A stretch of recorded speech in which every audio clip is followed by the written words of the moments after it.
Hello, my name is Sixten, and welcome to a new video. In this video, I'm going to be revealing a hero I've been working on in the Bazaar. So this is a fan-made hero, and I'm just going to highlight some of the ideas that I have for it.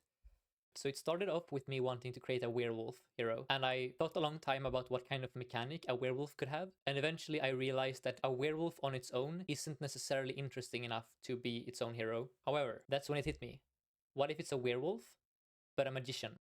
Introducing Elias. Elias is a magician who was bitten by a werewolf. I won't go into his backstory too much, but he is basically a very arrogant, failed magician who got kicked out of his university for cheating. As a result of that, he decided to take on more desperate measures to redeem himself. He went to some very shady people out in the woods, try and learn blood magic. Unfortunately for Elias, though, he got bitten by a werewolf. Now, becoming a werewolf was really hard for him, and it's something that he still hasn't fully accepted, and that is part of how this hero is gonna function. So, when you play as Elias, you get a starting skill called Lycanthropy, which says that when you fall below half health, enter a werewolf form.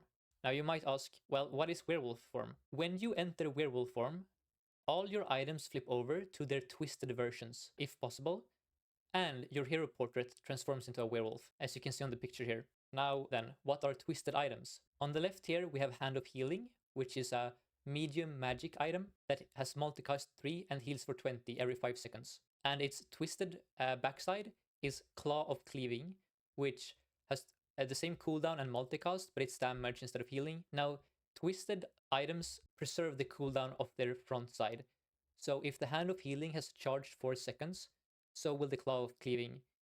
If you upgrade the Hand of Healing, you also upgrade the Claw. If you enchant the hand, you also enchant the Claw. Here is another example of a pair of twisted items. So on the left, we have Frozen Shield, which is a medium apparel, 6-second cooldown, shield for 300 and freeze an item for 2 seconds. And when you become a werewolf, it flips over into Frozen Claws, which instead deals 300 damage, but otherwise has the exact same text on it. Elias also introduces a new mechanic called the Bleed, and Bleed is that a hero loses 1% of their current health every second for each bleed they have. So this decreases in damage as you lose health, and this cannot kill you unless you have at least 50 bleed. So you might be wondering, okay, how does Bleed tie into Elias overall? And it's gonna make more sense when you see a few of his events. So here we have one of his unique events, which is the Blood Moon event. This is an encounter where you get a decision. You can gain 1 bleed in exchange for 25% extra max health, or you can get 3 bleed and 50% extra max health. So that is to say that when the fight starts, you start with extra bleed on you. So your max health will start trickling down. And the reason you would want to do this is if we go back to the starting skill here, when you fall below half health, you enter werewolf form. So in builds where you really want to become a werewolf, the way you ensure that, no matter which kind of opponent you're facing, is by damaging yourself. Now, this brings us to his overarching themes. If there was one word I would use to define Elias, it's duality. He is all about coming to terms with his two different sides, either learning to accept that or deciding to go and embrace one entirely. And so he's all about trade-offs. He uses his own health as a resource. He has human-centric builds, werewolf-centric builds, as well as hybrid builds. A new mechanic that Elias has is Permanent Destroy. As for item types, he likes to utilize magic, cards, potions, and weapons, and also friends. Alright, now in the early game, you are going to be stuck with the starting skill, and whether you want it or not, you are probably going to transform into a werewolf at some point in each fight, but once you reach the late game, you will start to get more options. For example, if you want to go all in on being a werewolf, you can find an item called a Cure for Wellness. This is a potion that gives you a skill called the Beast Within. The Beast Within replaces your starting skill, and now you start each fight in werewolf form instead. But since that is a very powerful effect, you also take 25% more damage. When this potion is used, it permanently destroys itself. There is an equivalent for the human build called Wolfsbane Potion. It gives you the Cure. And the Cure also replaces your starting skill. And since your starting skill is the way you become a werewolf, this automatically makes it so now you're permanently stuck in a human form. And since the human form cards should be slightly weaker than their twisted counterparts on average, you get a 25% less damage boost. Now all of the cooldowns and everything here is subject to change. This is just to give you an idea of the themes of each archetype. And then we have the hybrid builds where you switch form. Now First up, we have Dawn's Kiss, which allows you to enter human form, and if you're already in it, it hastes your other items for 4 seconds. And when you enter werewolf form, it reloads. This is an item that you can run in human-centric builds where you haven't found the cure yet, since this is kind of like an insurance policy that says no matter if you become a werewolf, within 8 seconds you're gonna become a human again. And then we have Moonlight Potion, which is the werewolf counterpart. Similar text, 4-second cooldown. This time you become a werewolf instead, and if you're already in it, a weapon gains lifesteal for the fight. This means that if you have already found the Beast Within skill, this turns into a runic potion, which is very powerful. Since remember, when you're playing as the werewolf build, you're gonna take a lot of damage from bleeding or from the new starting skill, right? So lifesteal becomes very important. And then same way as the Dawn's Kiss, this one reloads when you enter human form. Now, the dream here is to end up with both, right? The endgame for the hybrid build is to try and cycle between werewolf and human form, embracing the best of both worlds. But that is very difficult, so most of the time, these potions just go into, for example, Dawn's Kiss is something you play in the human form build, and Moonlight Potion in the werewolf build. But when the stars align, you can actually play both. Another build type he has is the card builds. Here we have Deck of Cards. It's a small magic item with a 2-second cooldown that says, summon a card from your deck to the left of this. It also has ammo equal to the number of cards in the deck.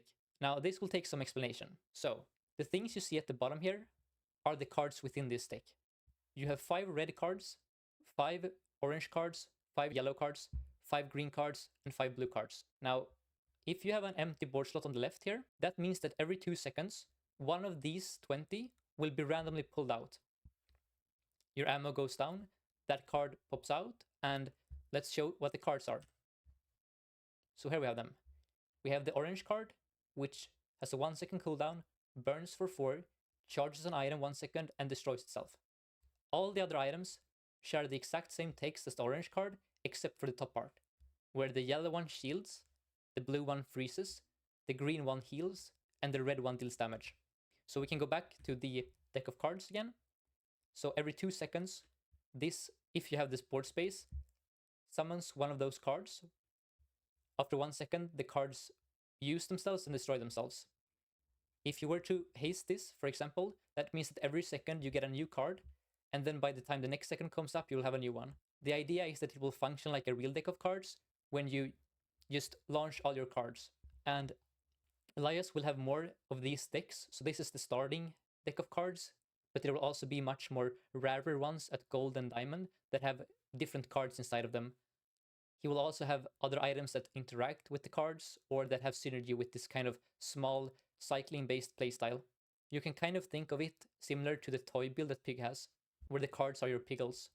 One cool thing about the deck of cards is the way the enchants work. When you enchant this with Fiery, it makes all 20 cards within it into the orange ones. And when you enchant it with Icy, it turns all 20 into the blue ones. And this applies for Restorative, it applies for Obsidian, Shield as well. As for the late game on this hero, one of the coolest items for me is Dream, as well as its twisted counterpart Nightmare. Dream is a 10-second item that heals you to full and destroys itself. And it has the passive of, when you switch form, reset this item's cooldown and charge your other items 2 seconds. And when you turn into a werewolf, Dream turns into a Nightmare, and Nightmare has the same cooldown, also destroys itself upon use, but instead of healing you to full, this deals damage equal to 100% of your max health to yourself, with the same passive. So you might be wondering, how am I meant to use this? Well, for one, if you are in one of those human builds where you manage to cure yourself, you can just put Dream on the board and it will be a 10-second full heal. And that's fine. However, if you have managed to make one of those builds that require the stars to align, where you're able to flip-flop between the states within 10 seconds, because that is the way these work. Since they carry over the same cooldown, it means that you basically have a 10-second timer on you when you have Nightmare, where within 10 seconds, you have to switch form. But if you manage to create that kind of build, then this card is a very, very powerful engine for that kind of build. You can think of it like a robotics factory or a library for the form dancing build. That is all I had to show for this first showcase. This was really fun to do. I hope to maybe post more of this in the future. I understand that this is very different from the type of content you are used to from this channel, but don't worry, I will have my Stell late game guide up sometime tomorrow. Thank you so much for watching. I'm gonna be making more content again soon.